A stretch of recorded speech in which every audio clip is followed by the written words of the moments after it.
contexto histórico del modelo económico y comercial de Indonesia se puede resumir en las siguientes etapas.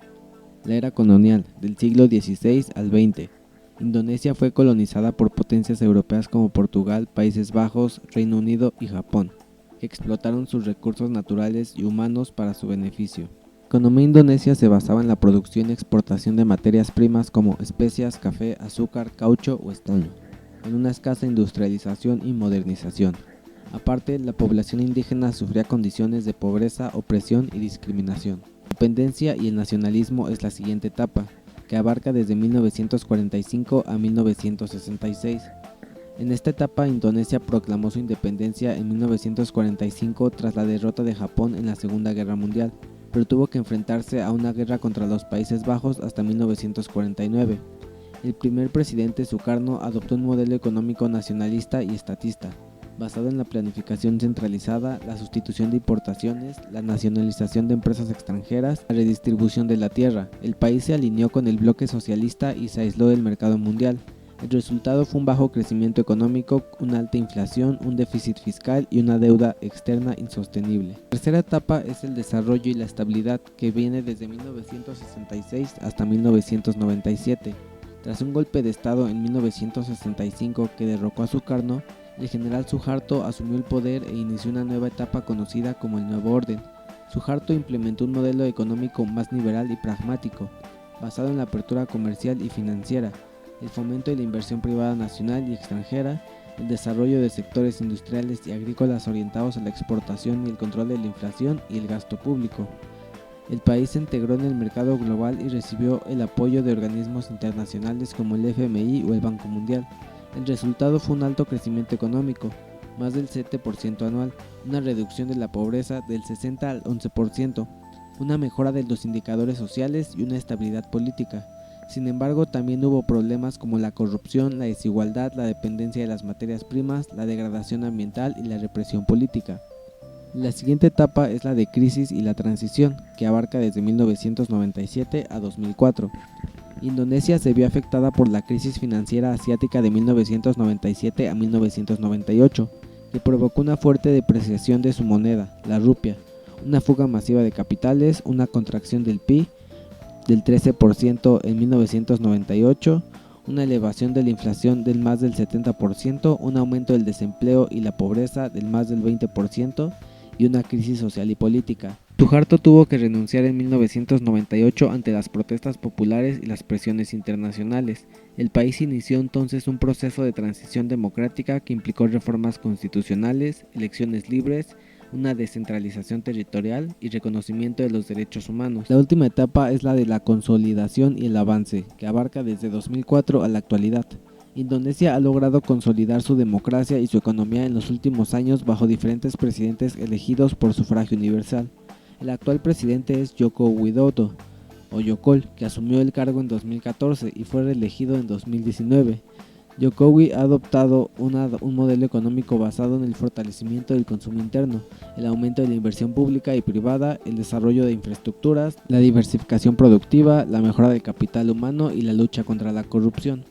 El país ha mantenido un crecimiento económico sostenido del más del 5% anual, una inflación moderada del menos del 4%, una deuda pública controlada y una contracción de la pobreza del 10%. Sin embargo, también enfrenta desafíos como la desigualdad, la calidad educativa, la competitividad, el cambio climático o la competencia regional.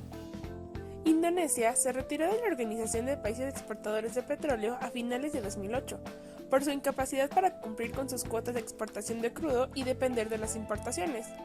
La decisión fue anunciada por el ministro indonesio de Energía y Recursos Naturales, Purmono Yugisiantoro, en una conferencia de prensa en el Club de Corresponsales Extranjeros de Yakarta, capital de Indonesia. Explicó que la salida del cártel petrolero se había examinado desde ese tiempo, luego de que en 2004 la producción nacional de crudo cayó de manera considerable, llevando a Indonesia a convertirse prácticamente en un importador neto. Yugisiantoro dijo que bajo las nuevas circunstancias ha dejado de tener sentido pertenecer a la OPEP, por lo que Indonesia abandonará la asociación cuando expire su periodo como miembro, a finales de 2008.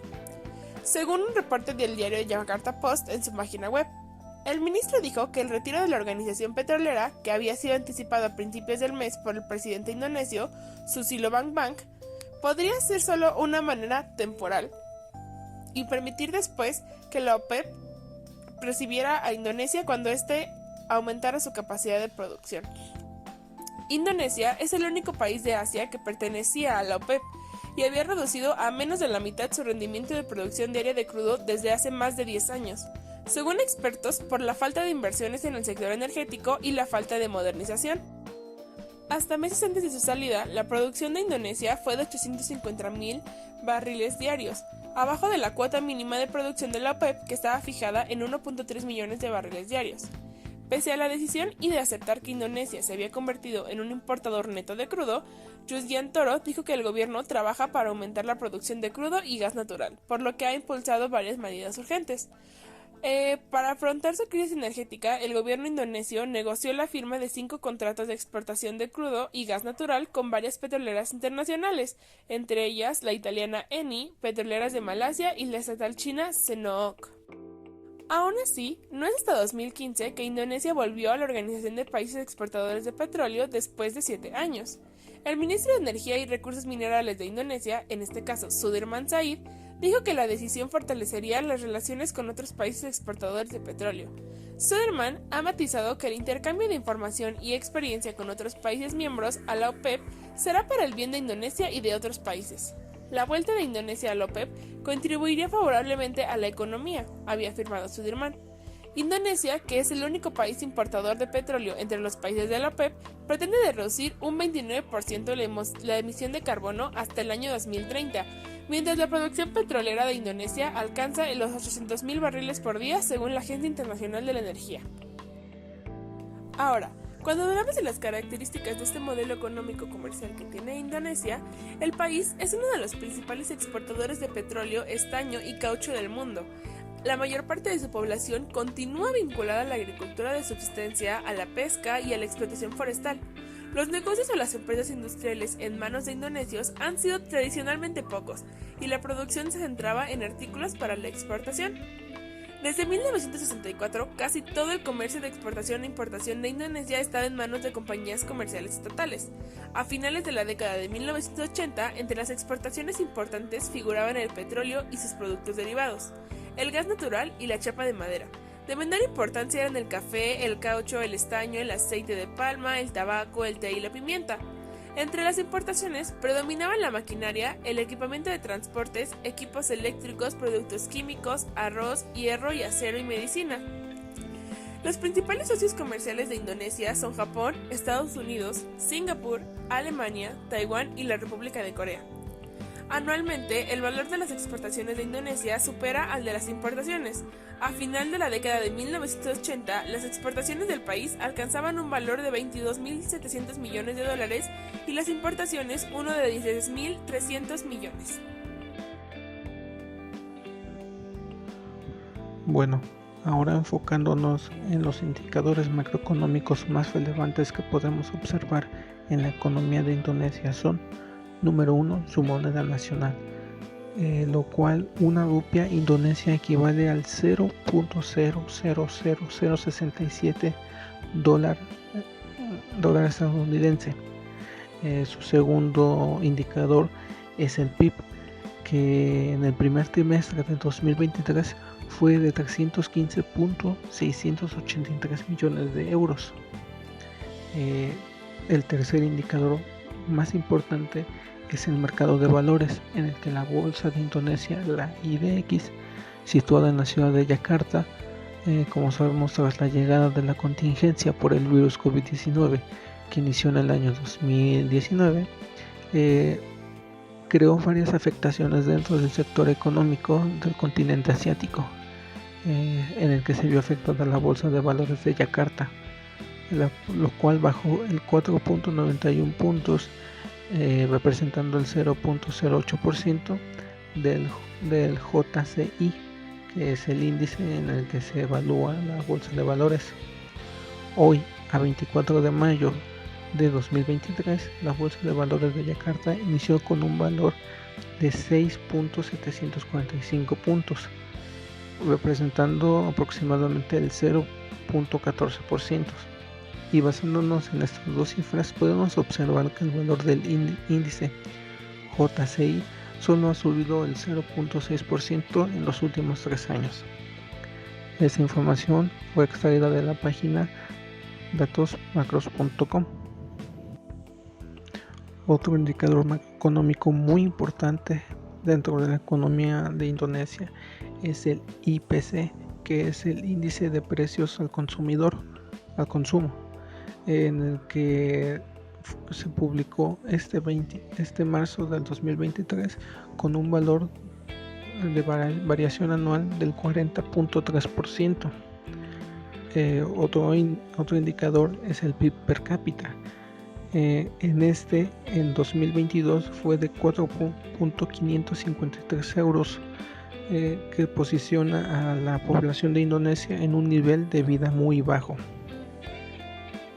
Otro índice es el Índice de Desarrollo Humano o IDH, en el que apoyado por las Naciones Unidas se usa para medir el progreso de un país y que en definitiva nos muestra el nivel de vida de sus habitantes. En el caso del país de Indonesia, las personas que viven ahí tienen una mala calidad de vida.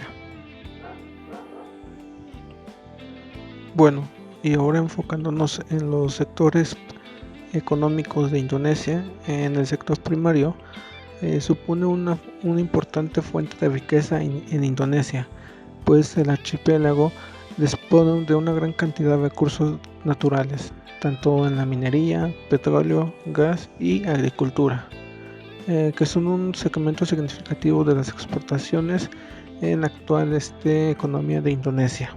Esta información principalmente abarca en el año de 2020.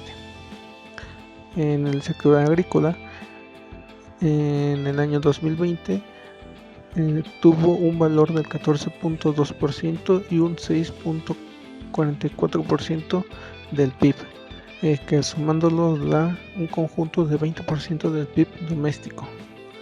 En el caso de la ganadería, tuvo un valor de 1.75% del PIB, y destaca el sector avícola, seguido del caprino y del vacuno. De igual forma, al ser un archipiélago conformado por más de 17.000 islas, la pesca también es un sector importante y prioritario para Indonesia. En este aspecto, lleva a cabo una contribución del 2.9% durante el año de 2020. En el sector de la minería, tiene importantes yacimientos mineros, en donde convierten a Indonesia en uno de los principales productores mundiales de carbón, estaño, cobre, principalmente en la región de Papúa. Dentro de su sector secundario, equivale al 30.59% del PIB de Indonesia en el año de 2020. En esta se integra la industria más importante, que es la de manufactura. Además, el sector industrial representa solamente el 19.89% del empleo, seguido por su sector terciario, que le da un valor de 49.30%. Enfocándonos ahora en el sector terciario, Indonesia ocupa más del 49.30% de la población para este tipo de sector de servicios, destacando principalmente el de servicios de comercio y hostelería, con un valor del 15.5% del PIB de Indonesia. Esta información fue recabada y analizada tras checar el informe económico y comercial elaborado por la Oficina Económica y Comercial de España en Yakarta, que fue actualizado en marzo del 2022. De igual manera, hablando sobre sus socios comerciales, los 10 más importantes en el 2019 fueron China, Japón, Singapur, Estados Unidos, Malasia, Tailandia, Corea del Sur, Vietnam, Australia y Taiwán. Dentro de estos 10 países o socios comerciales, su comercio total fue de 234.7 mil millones de dólares. Esto de acuerdo a la página de embamexsr.gov.mx.